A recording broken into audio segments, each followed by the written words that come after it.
मुझे याद है आज भी वो दृश्य मैं कभी भूल नहीं सकता। मैं राम और एक संजीवनी का जाल होता है जो व्यक्ति को मरने नहीं देता। जब उसके ऊपर जाल फेंका जाए उसको भी सिद्ध करने में करीब 2 महीने लग गए। किसी ने कोई काला जादू तंत्र फेंक दिया था और मेरे पास मात्र एक ही संजीवनी सिद्धि थी। एक, सिर्फ एक। मैं एक व्यक्ति की जीवन लीला को बचा सकता था।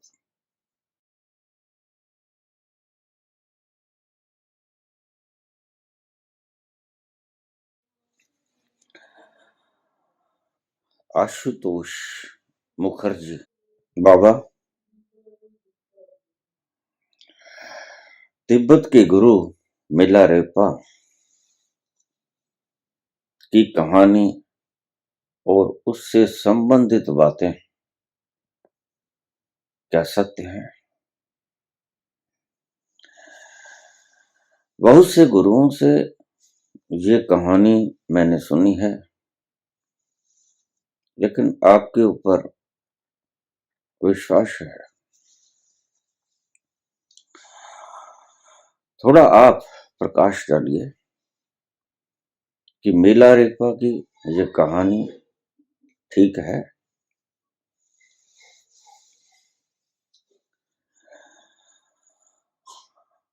मिलारेपा की कहानी बिल्कुल ठीक है, 100% ठीक है।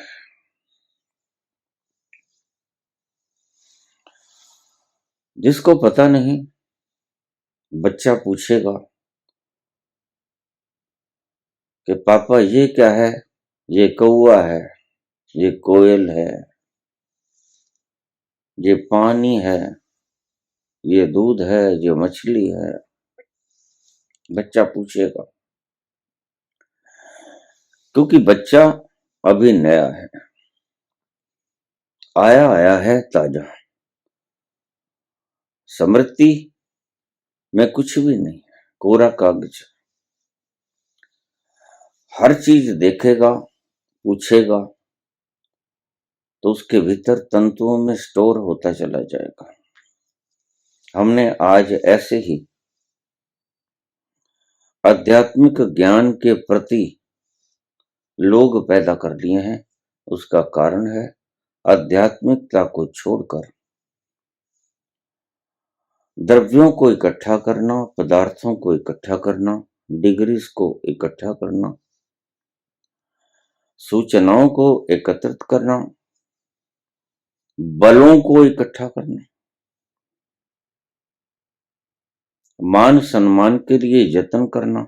ये कुछ हमने सीख लिया है। इसलिए 62 वर्ष की उम्र में भी आप ऐसे प्रश्न पूछ रहे हो जो आध्यात्मिकता में एक बच्चा पूछा करता है। मिलारेपा बड़ा अमीर खानदान से ताल्लुकात रखता था। उसका पिता काफी जायदाद का मालिक था। घर में एक माता और एक छोटी बहन, ये 4 सदस्य थे। छोटी उम्र में पिता का देहांत हो गया।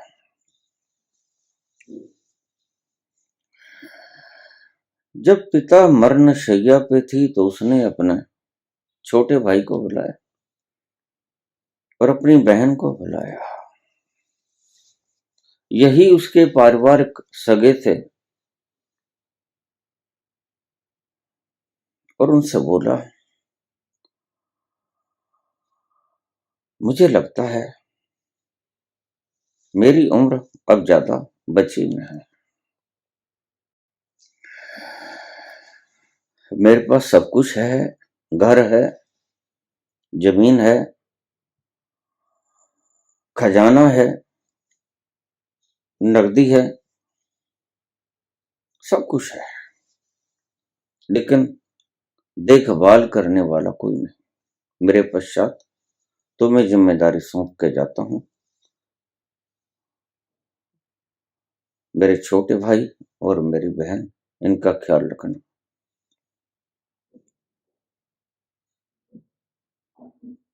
और उसका पिता, चल बस।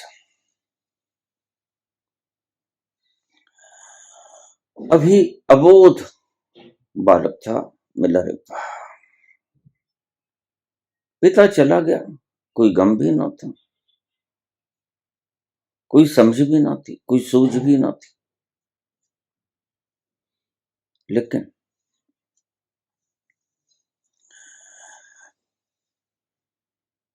चचा ने और चाची ने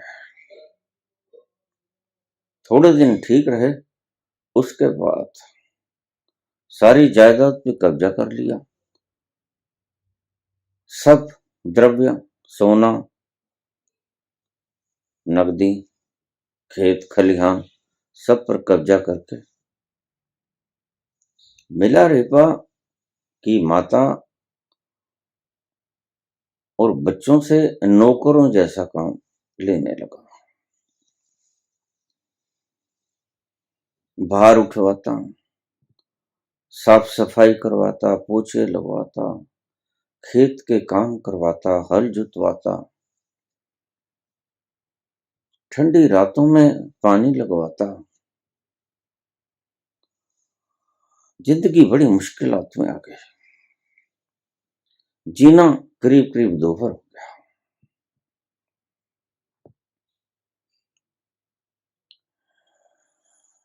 इतनी कठोर जिंदगी छोटी सी उम्र में मिलारेपा की बीती। और एक दिन चाचा के इन दुर्व्यवहारों से पीट भी देता। कई बार चाची भी पीट देती, चाचा भी पीट देता। मिलारेपे की माता को अंट शंट बोलते हैं। इन सभी बातों से तंग हुआ हुआ अभी थोड़ा बड़ा हो गया था मिलारेपा। मुशक्कत करता करता, नौकरों जैसा काम करता करता, यद्यपि सब उसका था, भव्य इमारत थी, बड़ी जमीन का टुकड़ा था, गहने थे, नकदी थी, सब कुछ था। उसके मकान पर काबिज हो गया, खेत खलिहान पे काबिज हो गया, सोने गहने पर काबिज हो गया, और क्रूरता के व्यवहार पे उतर आया उसका चाचा और चच। जब थोड़ा बड़ा हुआ, सुरत संभली, तो वह घर छोड़कर भाग गया। परेशान हुआ अपने चाचा के चाची के व्यवहार से, बड़ा परेशान हुआ। अपनी बुआ के व्यवहार से भी बड़ा अप्रसन्न था। वह भी मनुष्यों जैसा व्यवहार नहीं करती थी। उसका अपना कोई भी ना था सवाए माता के और छोटी बहन के, लेकिन वो लाचार थे। वो तो खुद ही गुलामों जैसा जीवन जीते थे।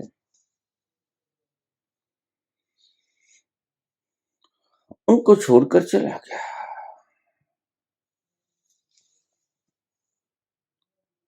तिब्बत की बात है।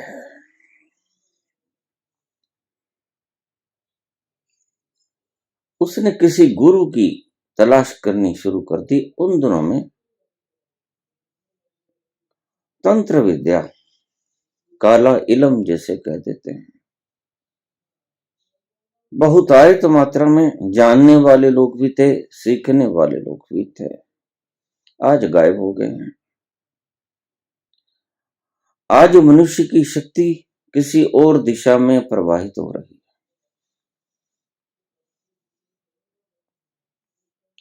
डिग्रीज जोड़ लो, सूचनाएं जोड़ लो, धन जोड़ लो, पदवियां जोड़ लो, मान सम्मान जोड़ लो। उन दिनों में ऐसा न था। आध्यात्मिकता की चरम ऊंचाइयों को छूता हुआ तिब्बत उस काल में बड़ा अद्वितीय था। शायद संसार का सबसे ज्यादा आध्यात्मिक देश।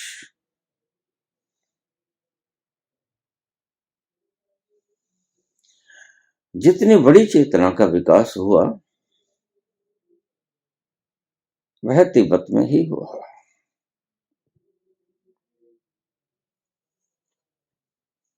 गुरु की तलाश करते करते आखिर उसे एक गुरु मिल गया। वह अपने चचा चची और बुआ के व्यवहार से बड़ा तंग था। निर्दयी व्यवहार से उसका रोआ रोआ टूट चुका था और उसके मन में बदला लेने की अभिलाषा थी। जब उसे पता चला कि ऐसा कुछ हुआ अपनी माता से, कि सब अपना है, खेत खलिहान अपने हैं, नगदी जवाहरात सोना अपना है, ये भव्य इमारत अपनी है और तुम्हारे पिता इनको सौंप के गए थे हम सबकी परवरिश को, लेकिन इन्होंने बेईमानी की, हमारे साथ क्रूरता भरा और पाशविक व्यवहार किया।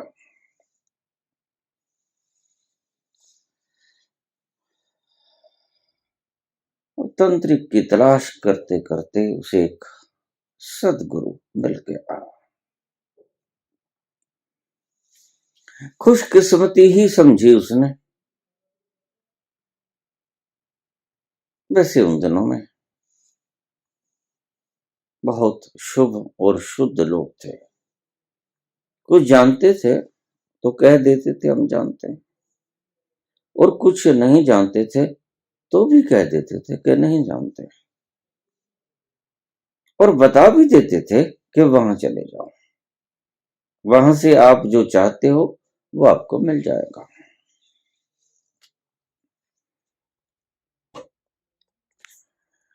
जिंदगी के इस मोड़ पर मिला रेपा गुरु के पास उसकी शरण में सेवा करता, और वह गुरु भी बड़ा प्रसन्न होकर उसको सब कुछ सिखाता। सभी सीख लिया गया।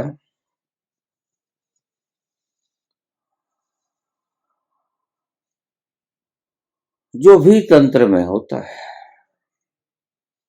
मारण, मोहन, वशीकरण, उच्चाटन, स्तंभन,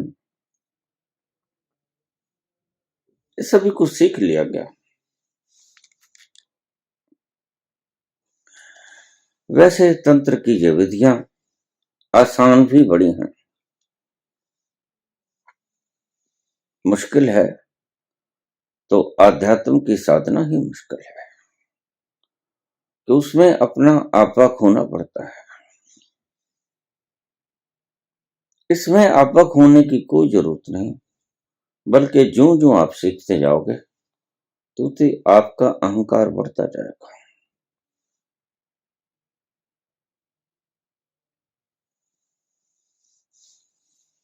मिलारेपा के साथ भी यही कुछ हुआ। जब सब कुछ सिखला दिया गया गुरु ने, तो उसने कहा मिलारेपा बस अब तुम्हारे सीखने के लिए कुछ नहीं बचा, और मेरे पास भी सिखलाने के लिए कुछ नहीं बचा, अब तुम घर लौट जाओ। मिलारेपी प्रतिशोध की ज्वाला में जल रहा था। उसके चचा और चची और बुआ ने जो कुछ किया,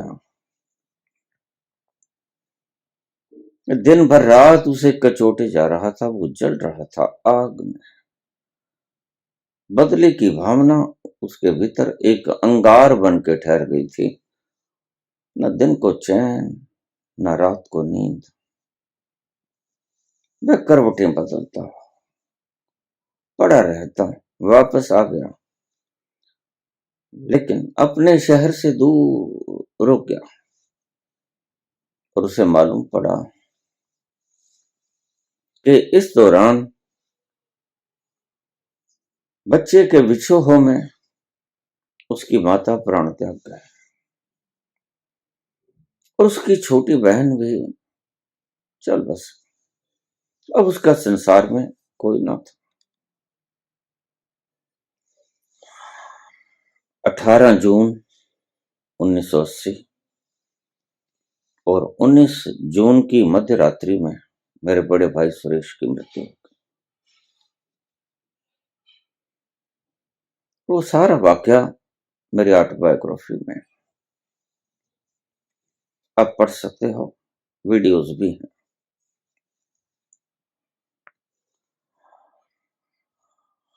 उसने मुझे शमशान घाट में जाने के लिए प्रेरित किया कि मेरे पास जो कुछ है और मेरे मित्र के पास जो कुछ है वो मैं तुम्हें सौंपना चाहता हूं। तुम फारिग हो, तुम्हारे सिर के ऊपर किसी तरह का कोई बोझ नहीं, कोई दायित्व नहीं, कोई कर्ज नहीं,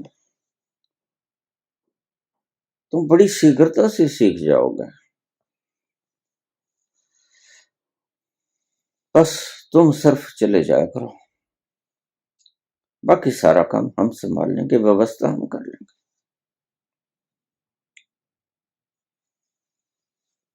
मैंने पहले भी जिक्र किया, 2 व्यक्ति, वो मेरा भाई श्रीनिवास और एक अन्य, वो तीसरा व्यक्ति आध्यात्मिकता का शिरोमणि था। मैं ध्यान वगैरह, शरीर को कैसे छोड़ना, पिछले जन्म की स्मृतियों में कैसे जाना, इस प्रकार के सभी आध्यात्मिक विषय जो आत्म उन्नति में सहायक होते हैं, वह निष्णात था उसमें। और ये 2 व्यक्ति, मेरा भाई और श्रीनिवास, यह काबिल थे तंत्र वगैरह की विद्या में।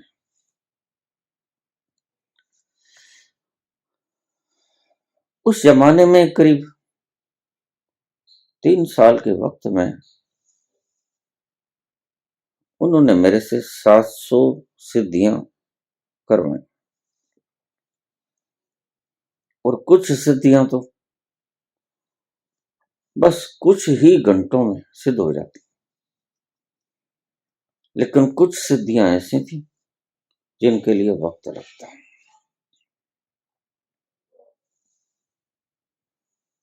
किसी को जीवन देने में सबसे ज्यादा वक्त लगता है, मारना बड़ा आसान है। मारना तो बहुत आसान है, किसी भी व्यक्ति को घर बैठे आप मार सकते हो, कोई भी मुश्किल काम नहीं।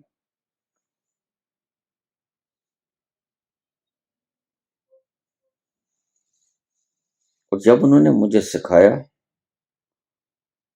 संघारणी सिखाई, तो आश्चर्य से मेरी आंखें फटी रह गई। मैंने कहा इतना आसान?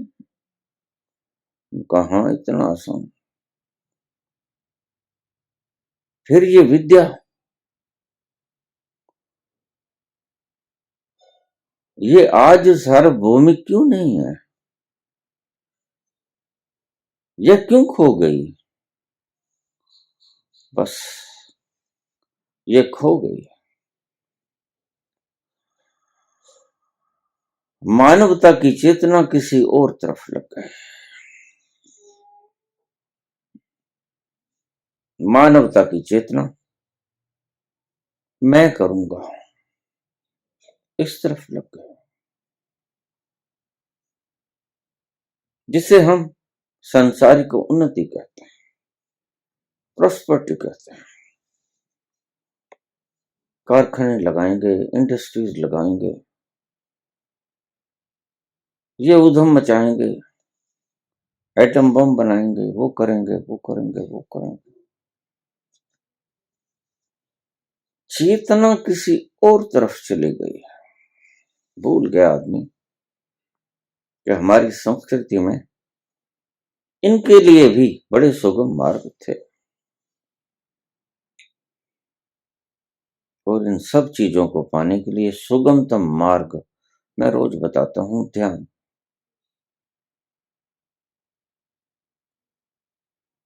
ध्यान में जाकर आप जिस जंक्चर पॉइंट पे पहुंचते हो, उसमें वक्त चाहे कितना भी लग जाए, लेकिन आप हर क्षेत्र में निष्णात हो जाओगे। जो चाहोगे वह आपको मिल जाएगा।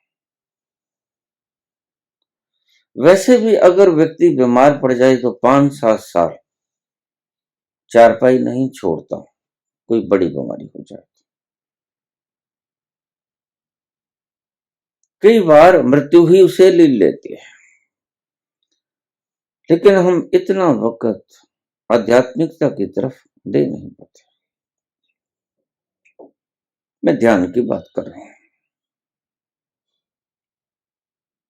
लेकिन ध्यान में जाना मुश्किल है। मुश्किल इस परिवेश में कि ध्यान में अपना आपा खोना पड़ता है। वो जो मुद्दतों के संस्कार पुरातन जन्मों से हमने इकट्ठे किए, वो भ्रम जो सदा से बना हुआ है, मैं शरीर हूं, मैं मन हूं, विचार हूं, भावनाएं हूं, ये इल्यूजन तोड़ना भारी बड़ा पड़ता है, और बस इसे ही तोड़ना होता है, और दूसरा कोई काम नहीं करना होता, और यही तोड़ना मुश्किल है। और करीब करीब आज तो मुश्किल कहूं तो शायद ठीक ना होगा, आज तो ऐसा लगता है जैसे मानवता के लिए अपना आपा खोना असंभव हो चला है। आज तो अपने अहंकार को बढ़ावा देने वाले कार्य लोगों को पसंद है। चेतना बढ़ा दो, इस तरफ ध्यान नहीं। सूचनाएं बढ़ा लो, मसल्स बढ़ा लो, सब्जेक्ट्स का, विषयों का ज्ञान बढ़ा लो, धन बढ़ा लो, मान इज्जत बढ़ा लो, चरित्र बढ़ा लो, जमीन जायदादें बढ़ा लो। बस इस तरफ ध्यान ज्यादा चला गया। मनुष्य को पता नहीं, मनुष्य भूल गया कि जमीन जायदाद उतनी ही है, बढ़ती नहीं। बस नाम बदल जाते हैं, मालिक बदल जाते हैं, जमीन का टुकड़ा वहीं पर रहता है, कहीं नहीं जाता।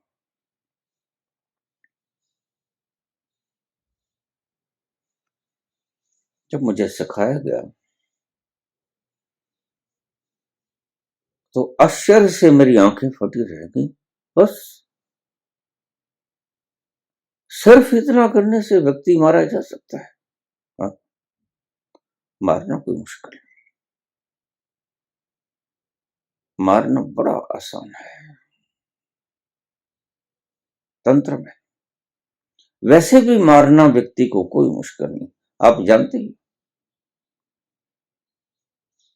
जाते व्यक्ति की पीठ में तो आंख नहीं लगी होती, पीछे नहीं देख सकता वो। आप किसी भी दुश्मन की पीठ में छुरा घोंप सकते हो, कितना आसान है उसे मारना। एक लंबा छुरा घोंप दो, बच नहीं सकेगा। वैसे भी मारना आसान है, चलाना बहुत मुश्किल है। मैं बुद्ध देवव्रत के साथ चले जा रहे थे, बाण चलाया, पक्षी को निशाना साध के पक्षी फड़फड़ाता हुआ नीचे गिर पड़ा।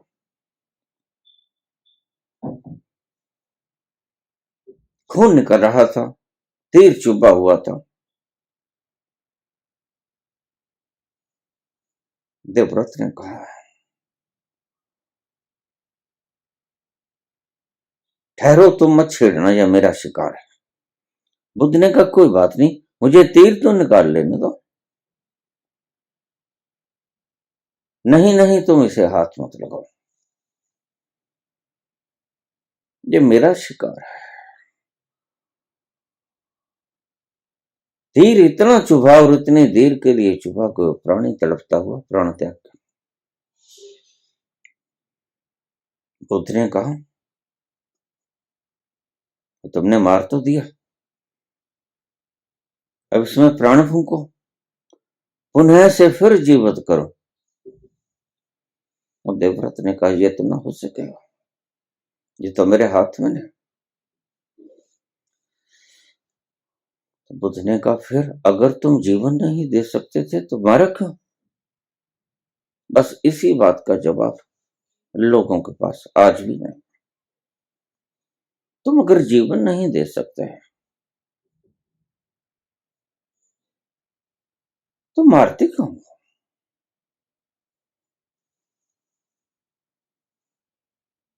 मनुष्यता इतनी पागल हो गई, प्रत्येक व्यक्ति की आंखों में खून, लाल, हृदय ज्वाला से ग्रस्त, क्रोध की अग्नि हर वक्त भीतर जलती रहती है। प्रत्येक व्यक्ति का कोई ना कोई जानी दुश्मन है।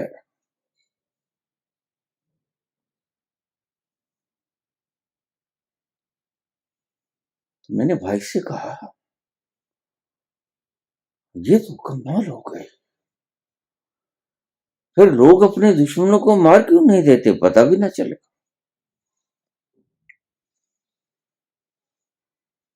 किसी को भी पता ना चलेगा, कोई देखेगा नहीं, तब सीसीटीवी कैमरे नहीं होते थे। सन 81, 80, 82 की बात है। कोई देख भी ना सकेगा कौन मार के गया है, कैसे मरा, बस सब कुछ गुप्त रह जाएगा। तो ऐसे क्यों नहीं मार देते लोग? तो मेरे भैया के साथ जो श्रीनिवास थे वो हंसे, जोर जोर से हंसे। मैंने कहा क्यों हंस रहे हो? कारण? कहते मारना तो संसार में भी कोई मुश्किल नहीं है, लेकिन उसके बाद क्या होता है ये तुम जानते हो।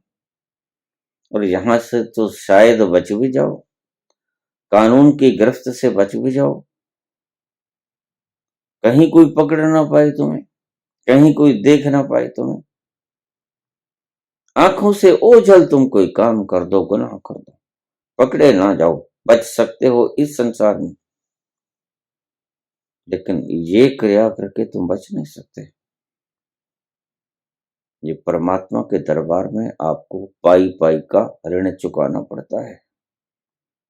यहां नहीं बख्शे जाओगे, कहीं भी चले जाओ, सारी धरती आसमान सारी सृजना उस विराट की है। कर्म तो कर दोगे, कोई मुश्किल नहीं, लेकिन ध्यान रखना फल भुगतने को भी तैयार रहना। तो इसे तभी करना जब बिल्कुल जरूरी हो जाए, अन्यथा इसे सिर्फ मात्र आजमाने के लिए मत करना,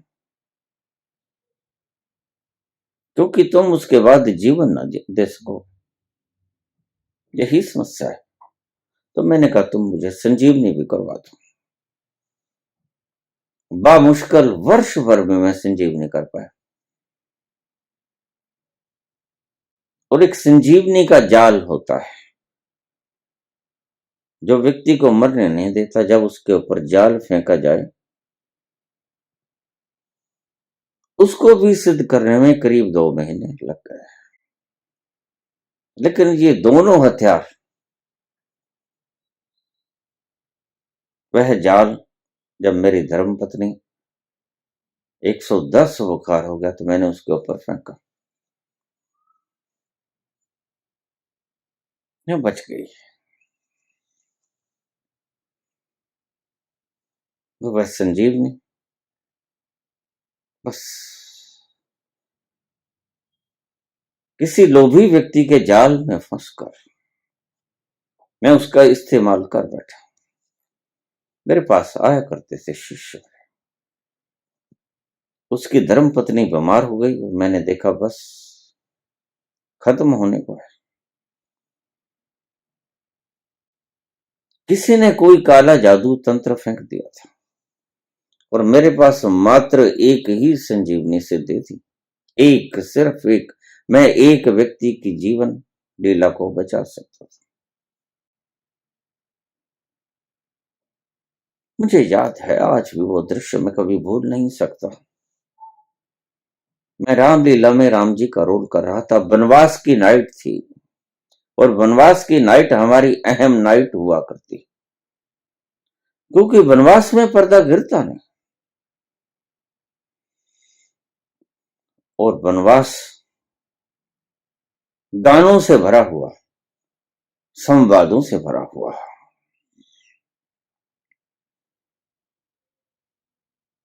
पूरी नाइट पर्दा गिरता नहीं और सारी नाइट में निरंतर राम को खड़े रहना पड़ता है। लक्ष्मण तो कहीं आसपास जा भी सकता है। सिर्फ राम को वहां मौजूद रहना होता है। कभी केकई संवाद, कभी दशरथ संवाद, कभी कौशल्या संवाद,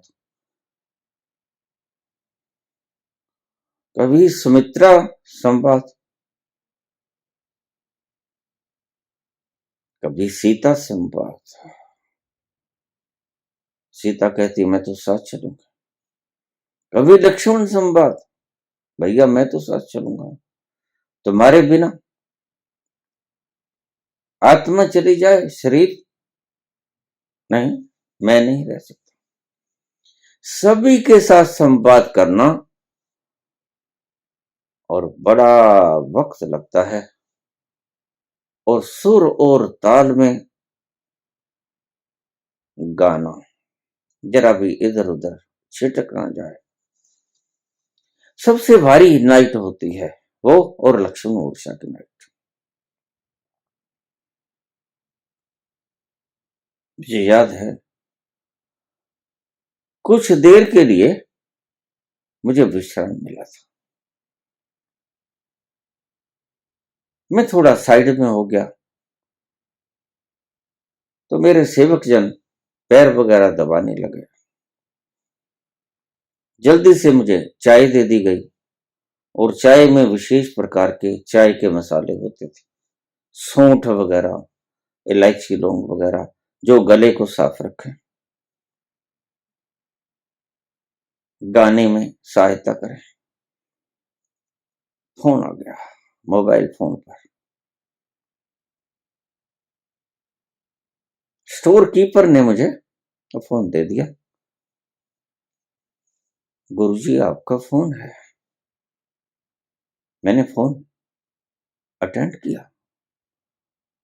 आगे से आवाज आई कि मेरी घरवाली बड़ी बीमार है, उठ नहीं सकती, पेशाब की हाजत है, बस मुझे लगता है बचेगी नहीं। मैंने कहा तुम चारपाई पे पेशाब करवा लो, मैं इस वक्त इतने लोग बैठे हैं यहां और मैं रोल कर रहा हूं भगवान राम का। नहीं नहीं, आपको खुश करना पड़ेगा। मेरे पास और कुछ नहीं था। मैंने जब अपने चक्षु से देखा, वह मरना सन थी, थोड़ी देर में वो मर जाती है। मैंने जल्दी से उसके ऊपर वो संजीवनी विद्या वर्त ली और अपने रोल के अंदर चला गया, उलझ गया। ऐसे मेरी दोनों सिद्धियां, जो करीब 1.25 वर्ष के करीब जिन पर खर्च हुआ था, पल भर में चला गया। इसलिए मैं कहता हूं मारना बड़ा आसान है, जीवन देना बड़ा मुश्किल है। और मारने की कला तो बड़ी आसानी से कुछ ही दिनों में सीखी जा सकती है। बस महीना सवा महीना, 40-45 तक मारना कोई मुश्किल, बड़े आराम से व्यक्ति को मारा जा सकता है। तंत्र में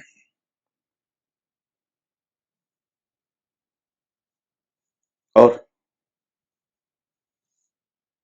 ऐसे कुकर्म मैंने किया है, तब तक किए हैं जब तक मुझे अपना आपा विराट में संचरित होता दिखाई नहीं पड़ा। जब विराट में मैं फैल गया 1985 की 28 अक्टूबर को, उसके बाद सब भेद समाप्त हो गया। मुझे लोग अब भी पूछ लेते हैं, कोई कोई सवाल कर लेता है, सवाल करना उनका जायज भी बनता है। बाबा आप कहते हो कि पिछले जन्म में आप महात्मा गांधी थे, ठीक, तो आप उस चीज का क्रेडिट क्यों नहीं लेते? मूर्ख लोग ऐसे ही प्रश्न किया करते हैं। आप क्यों नहीं ढूंढते गोडसे को, क्यों नहीं बदला लेते उससे?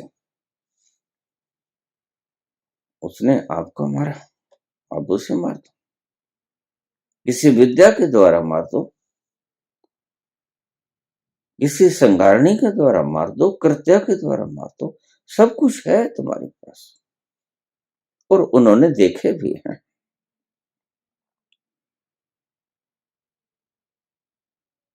तो मैं उनसे कुछ नहीं कहता, चुप हो जाता। वो समझते हैं या नहीं समझते हैं मुझे नहीं मालूम, लेकिन मैं जानता हूं किसको मारूंगा, कौन मारेगा। जब सब जगह प्रसारा ही मैं हूं, मैं ही मैं हूं, तो कौन किसे मारे? और मरता कोई है भी नहीं, जो मरता है वो पदार्थ है, और पदार्थ भी मरता कहां है? बिखरता है, स्कैटर होता है, छिटक जाता है, अलग अलग होता है। मरता तो पदार्थ ही नहीं। मैं साइंस का विद्यार्थी था, तो फिजिक्स में सबसे पहला जो शब्द आया, matter can neither be created nor can be destroyed, तो मैंने अपने प्रोफेसर से पूछा ये क्या है? कहता जो मैटर है, पदार्थ है, वे ना तो हम बना सकते हैं ना उसका विनाश कर सकते हैं। मैंने कहा विनाश भी नहीं कर सकते? कहते नहीं। तो मैंने कहा फिर तुम कर क्या सकते हो? खाक बना तो सकते नहीं, चलो मानो, लेकिन तुम विनाश भी नहीं कर सकते? कहते नहीं कर सकते, सिर्फ उसकी स्थिति को ट्रांसफॉर्म कर सकते। पानी को बर्फ बना दिया, पानी को वाष्प बना दिया, लेकिन वो खोएगा नहीं।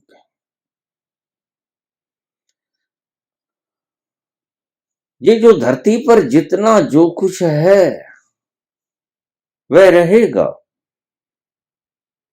इस विराट के भीतर जो है वह रहेगा, न घटेगा न बढ़ेगा। हम नहीं कर सकते,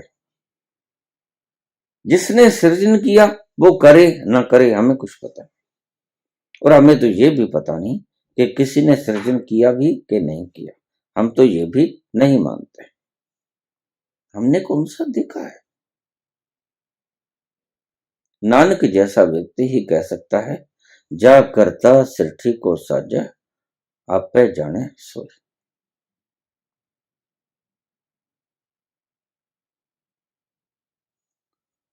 ऐसे मैंने 700 सिद्धियां मेरे सिद्ध करा दी।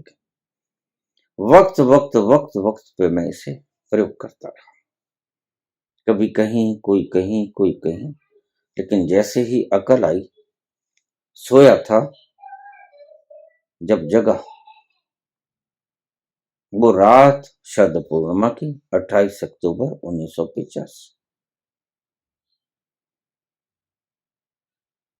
मुझे बदल गई, ट्रांसफॉर्म करके। और उसके बाद अभी लोग मुझे पूछ लेते, मैं उस दिन सुबह की तस्वीर जानबूझकर डालता हूं, लोग मुझे कहें कि आप कहते हो जप ना करो तप ना करो, तुम्हारी तो आत्मा मारा है। तो मैं कहता हूं उस वक्त मैं भी आपकी ही तरह पागल था, मूर्ख था, बस सिर्फ यही दिखाने के लिए कि कुछ घंटे पहले मैं मूर्ख था और कुछ घंटे बाद मैं सियाना हो गया। बस इतनी सी ही तो बात है, थोड़े से लम्हों की ही तो बात होती है कि मैं मूर्ख से सियाना हो गया। टूट गया सब कुछ, झंझावात आया, एक ऐसा आवेग आया तूफान का, तो मुझे आमूल चूल परिवर्तित कर गया। परिवर्तित क्या कर गया, मुझे आमूल चूल मिटा गया।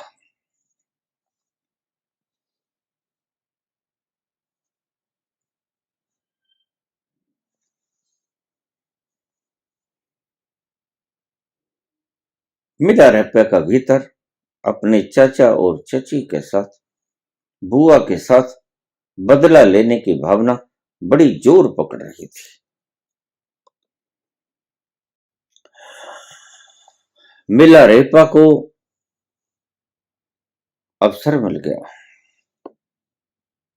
सभी मेहमान आए, सभी वो जिन्हें वो दोषी समझता था, जिनके लिए बदले की भावना उसके भीतर दिन भर रात जलती रहती थी।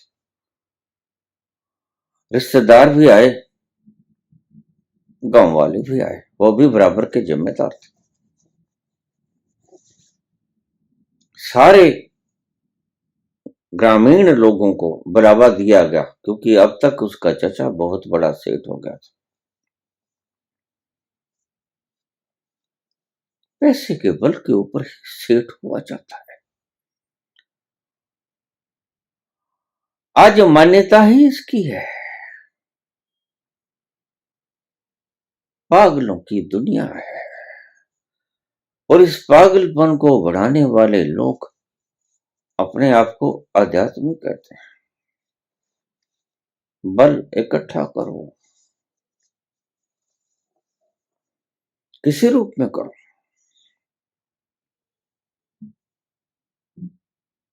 वक्त आ गया मिला रेपा के लिए बदला लेने का।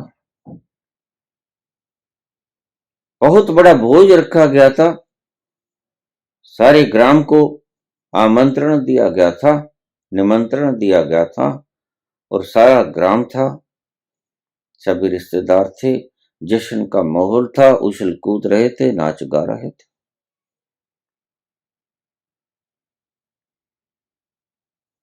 मिला रेपा को वक्त मिल गया।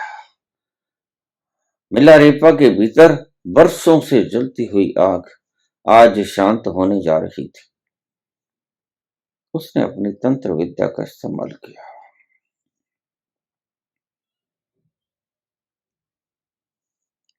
एक एक शेर के ओले बरसे, एक एक शेर, तब किलो नहीं होते थे, शेर होते थे,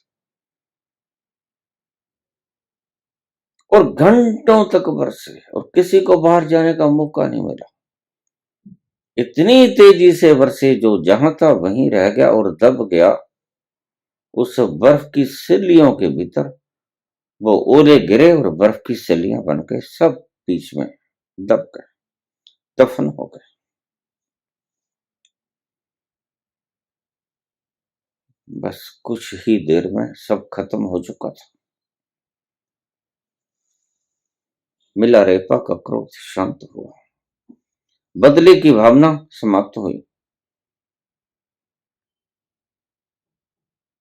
जिन्होंने इसके साथ दुर्व्यवहार किया था, इसका सब कुछ छीन लिया गया था, इसकी जिंदगी को नर्क बना दिया गया था, आज मेरा रेपा ने बदला ले लिया और आज सब का वध कर दिया। इससे ज्यादा व्यक्ति कर भी कर सकता है।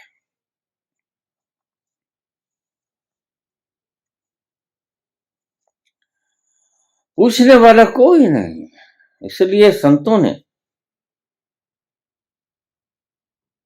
मुझे कभी कभी हैरानगी होती थी कि इतनी जबरदस्त विद्या को लुप्त कैसे कर दिया गया।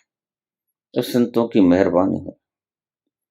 जब संतों ने देखा कि मनुष्य की प्रवृत्ति दूसरे को खत्म करने की प्रवृत्ति है और मनुष्य की प्रवृत्ति दिन ब दिन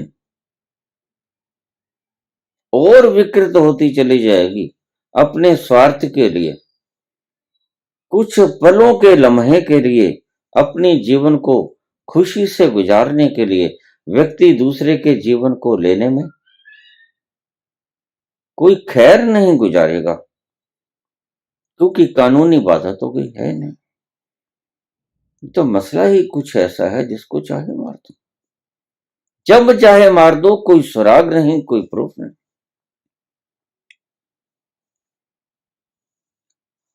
हम दंड से ही तो डरते हैं, अन्यथा सड़क पे जाते हुए व्यक्ति को मार दें, कोई ना बचे। मैं अक्सर कहा करता हूं कि 15 मिनट के लिए मानवता को खुला छोड़ दो कि जिसने जिसको मारना है मार दे, कोई दंड नहीं। तो आप पाओगे ना संत बचेगा ना दुष्ट बचेगा, सबके कोई ना कोई जानी दुश्मन होते हैं, सब मरेंगे, कोई ना बचेगा। और बचेगा सिर्फ वो बचेगा जो किसी कारण से छुपा रह गया, जिसका पता नहीं लगा। बस वो गिनती चुनती के लोग बचेंगे। क्यों?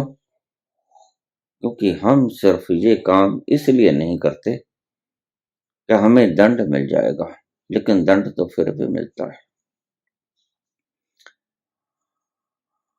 यहां तो शायद तुम बच भी जाते हो, बच जाते हो, बहुत से बच जाते हैं, अन्य अन्य तरीकों से बच जाते हैं। न्याय को खरीद लिया जाता है, फैसलों को खरीद लिया जाता है, लेकिन उस विराट को जिसने इस सर्जना को साजा है, उसको नहीं खरीदा जा सकता। तो वहां ना बच सकोगे, यहां से बच जाओगे तो वहां से बच ना सकोगे। जितना यहां भोग लिया, शेष आपको उसके दरबार में भोगना पड़ेगा। बस यही कारण है कि व्यक्ति जहां पाप नहीं करता लेकिन फिर भी पाप करता है। सजा है, लेकिन इतनी सजाएं आपने दी, निर्धारित की, व्यक्ति फिर भी दुष्कर्म करता है। तो जरा सोचिए कि अगर ये न्याय प्रणाली ना हो तो मनुष्य का हाल क्या हो।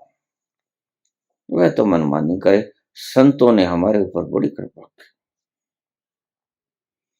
संतों ने इस सारे आयोजन को लुप्त कर दिया। धीरे धीरे धीरे धीरे समेटते चले गए और कुछ प्राणियों तक, कानों से कानों तक, कानों से कानों तक, आगे किताबों में लिखा मिल जाता था।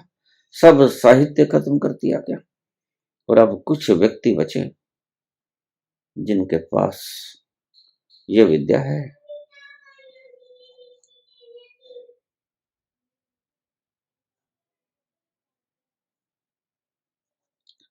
किसकी इच्छा नहीं होती कि मैं अपने दुश्मन को अभी खत्म कर दूं? है कोई ऐसा व्यक्ति? नहीं।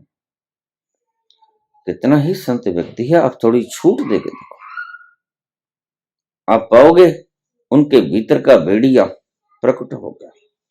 शांति तो किसी के है ही नहीं। मैं बताया करता हूं कि मेरे चैनल के ऊपर मैं बोलता हूं, मैंने चैनल बनाया है, मैं बोलता हूं, किसी का क्या लेता हूं। बोलना मेरा निज अधिकार है, लेकिन लोग बिन बुलाए, बिना कहे कमेंट कर जाते हैं, और ऐसे ऐसे पूरे कमेंट कर जाते हैं, मुझे मां बहन की गालियां भी निकाल देते हैं, लेकिन मैं उनसे कुछ नहीं कहता। मैं तो गया, मैं तो उस रात को चला गया। 28 अक्टूबर 1985 की रात को मैं विदा हो गया। जब मैंने अपना फैलाव देखा, मुझसे लोग पूछ लेते हैं कि तुम पिछले जन्म में कहते हो गांधी थे और तुमको गोडसे ने मारा था, तुम गोडसे को ढूंढ सकते हो, उसको मार क्यों नहीं देते? मैंने कहा वही मर गया जो किसी को मार सकता था। अब तो ना कोई मरता है, ना कोई मार सकता है। नैनम छिदन्ति शस्त्रम, नैनम दहति पावका। विदा हो गया वो। ऐसा तूफान आया जो मैं को बहा के ले गया। अब एक ही है, दो नहीं। भेद समाप्त हो गया, भेद की सब दीवारें ढह गई। तब पता चल गया कि कोई मर ही नहीं सकता। इसलिए ध्यान रखना, आपके भीतर यह प्रश्न उठेगा कि वध तो कृष्ण ने भी किया, वध तो राम ने भी किया, लेकिन ध्यान रखना, वध राम ने किया, वध कृष्ण ने किया, उनका किया जो आतताई थे, और उनको आगाह करके किया कि समझ जाओ। 100 गालियां माफ थी शिशुपाल की, और 100 गालियों को बड़े आराम से शांति प्रिय ढंग से बर्दाश्त करते रहे। शिशुपाल को गिनाते रहे कि देखो अब 90 हो गई, 95 हो गई है, 99 हो गई है, बस अब आखिरी गाली है, तेरा समरो चेतो शिशुपाल। लेकिन शिशुपाल था कि वो नहीं चला जा रहा था, उसने गालियां देनी बंद नहीं की, और इतने 100 अपराधों को क्षमा करने के बाद मारा तो कृष्ण ने भी। कृष्ण से बढ़िया कौन जानता है कि कोई मरता तो है नहीं, लेकिन ये ढांचा तो मरता है। जिस ढांचे के, जिस घर के भीतर ये बैठा दुष्ट आत्मा ऐसा काम करता है, वो तो मरता है। इस ढांचे के भीतर बैठा जो असल दुष्ट है, वह नहीं मरता, बिल्कुल ठीक। लेकिन ये जानते हुए भी कृष्ण ये भी जानते हैं अच्छी तरह से कि मरेगा तो कोई नहीं, लेकिन ये ढांचा गिर जाएगा तो यह व्यक्ति काम ना कर सकेगा, यह वो कुकृत्य ना कर सकेगा जो अब कर रहा है।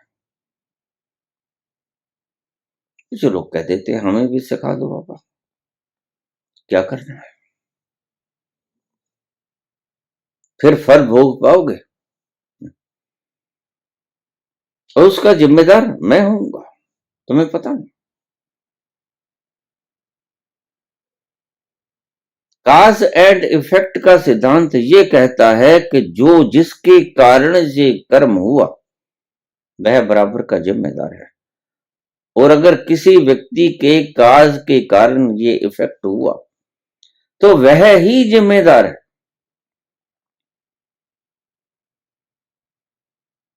अब आप इसको वाइड स्पेक्ट्रम में ले लेना, जहां जहां जो हुआ, जहां जहां जिसके वजह से ये हुआ, वह बराबर का गुनहगार, उसको दंड मिलेगा, यहां से बच जाएगा। एक दरगाह और भी है, और हम उसको अच्छी तरह से जानते हैं, और संत नहीं जानता तो और जानेगा कौन? वह जानता है इसलिए खामोश हो जाता है, वह जानता है इसलिए खुद हथियार नहीं उठाता, वह जानता है कि एक और है बाप, वह निपट लेगा, मेरी आवश्यकता नहीं, इसलिए वह नॉन रिएक्टिव होता है।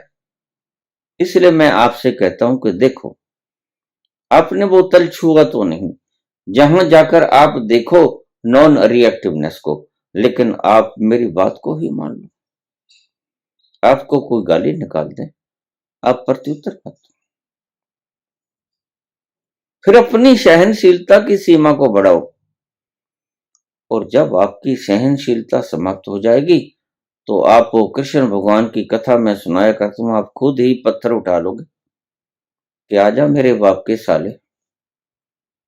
वो तो आप कर ही लोगे। लेकिन जहां तक हो सके कम से कम हमारी बात को ही सुन के आप थोड़ी देर के लिए इस बला को टाल दो। क्योंकि अगर आप कोई उपद्रव करोगे तो आगे से 2 गुना होके वो उपद्रव आएगा, फिर आप 4 गुना करोगे, वो 8 गुना करेगा, और इस दुष्ट चक्र से आप निकल नहीं सकोगे, जबकि आप फ्रॉम दी वेरी बिगिनिंग इसको खत्म कर सकते हो। पहली चोट पर ही आप खत्म कर सकते हो।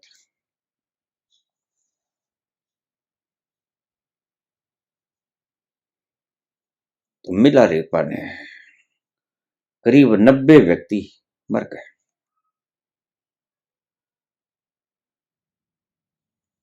मिला रेपा का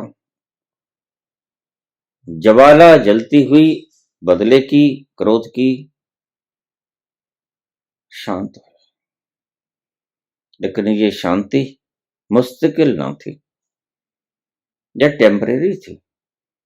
कुछ देर के बाद पापी कितना भी बड़ा पाप कर ले, थोड़ी देर के लिए सो सकता है बेहोशी के आलम में, लेकिन जैसे ही सेंसिटिविटी उठती वैसे ही वह याद करता है और पश्चाताप शुरू हो जाता है। मिला रेपा के भीतर भी कुछ देर बाद पश्चाताप शुरू हुआ। मिला रेपा की जीवन की पहली कहानी ये कहती है, और दूसरी कहानी क्या कहती है, सही कहानी उससे आगे शुरू होती है। ये तो उसने बदला ले लिया, 90 व्यक्तियों की हत्या का आरोप उसके ऊपर लगा ईश्वर की कचहरी। और आरोप कोई लगाए या ना लगाए, आप कितना भी बच लो, लेकिन उस अंश से नहीं बच सकते जो भीतर बैठा आपको दुत्कार रहा है। ये बात अलग है कि आप इतने सेंसिटिव लेस हो गए कि आप उसकी आवाज को सुन नहीं पाते। इसलिए दुष्ट जब एक बार हम किसी को राज सौंप देते हैं उस वक्त बड़ा सेंसिटिव होता है, लेकिन धीरे धीरे राज करते करते उससे कुछ गलतियां भी होती हैं, और जैसे ही उसने गलतियां की तो थोड़ा सा दुख भी होता है, लेकिन धीरे धीरे वो बड़ी गलतियां करता है। एक वक्त ऐसा आता है जब वह सेंसिटिव से विहीन हो जाता है, उसके भीतर की कोमलता नष्ट हो जाती है, और जब कोमलता नष्ट हुई तो फिर वो कितना बड़ा अपराध करेगा, वह हिटलर बनेगा कि मुसोलिनी बनेगा कि माओ बनेगा कि स्टालिन बनेगा, इसका कोई पता नहीं। बस उनकी आत्मा के ऊपर इतना कीचड़ जम जाता है कि भीतर आत्मा की आवाज सुनने वाला कोई नहीं होता। बड़ा पहाड़ होता है दोनों के बीच, आत्मा की आवाज में और तुम्हारे में। इसे ही डिक्टेटरशिप कहते हैं। लेकिन प्रकृति के आगे किसी का कोई जोर नहीं चलता। प्रकृति के सिद्धांत ही निराले हैं। कुछ लोग कह देते हैं बाबा ऐसी बातें मत किया करो, हम आपको मार देंगे। मैंने कहा देखो, अगर आप मुझे न भी मारोगे तो भी मैं बच जाऊंगा क्या? फिर मुझे मृत्यु मार देगी। लेकिन मृत्यु मार देगी कि तुम मार दोगे, इसमें क्या फर्क पड़ता है? कोई 10, 5, 20 साल और जी लूंगा, उससे क्या हो जाएगा? तो फिर तुम अपनी तमन्ना पूरी कर ही लो।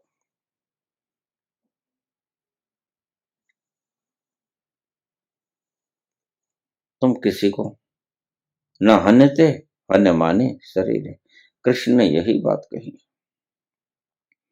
और ये बात सिर्फ आपको मोटिवेशन स्पीकर के तरह नहीं कही है, यह बात आपको उद्गम स्थल से कही है। यह सत्य है, यह कोई सिद्धांत नहीं, यह सत्य है। फिर सुनो, यह कोई सिद्धांत नहीं है, यह कोई अपवाद भी नहीं है, यह सत्य है। It's ultimate truth. कोई लॉ नहीं है ये, कोई कानून नहीं है ये सत्य है कि तुम मरते नहीं। मरता है शरीर, मरता है, और शरीर भी कहां मरता है, शरीर खंडता है, सिर्फ इसके द्रव्य अलग अलग हो जाते हैं, मरता तो कुछ भी नहीं। मैं फिजिक्स का,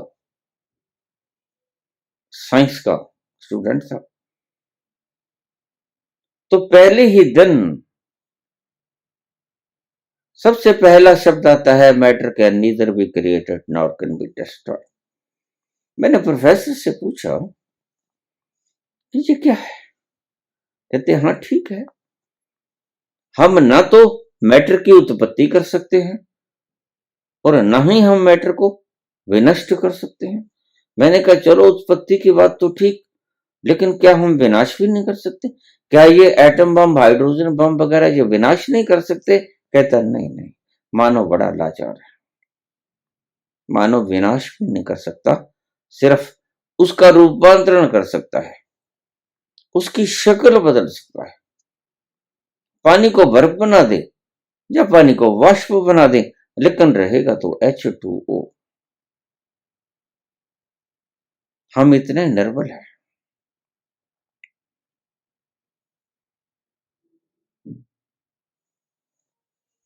मिला रहे पानी, बदला तो ले लिया, लेकिन बदला लिया नहीं गया।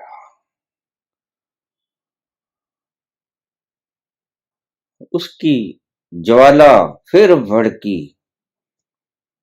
पहले बदला लेने की ज्वाला और अब पश्चाताप की ज्वाला कि मैंने इतने व्यक्तियों को मार दिया। जो भीतर कोमल तत्व बैठा है, करुणा से भरपूर,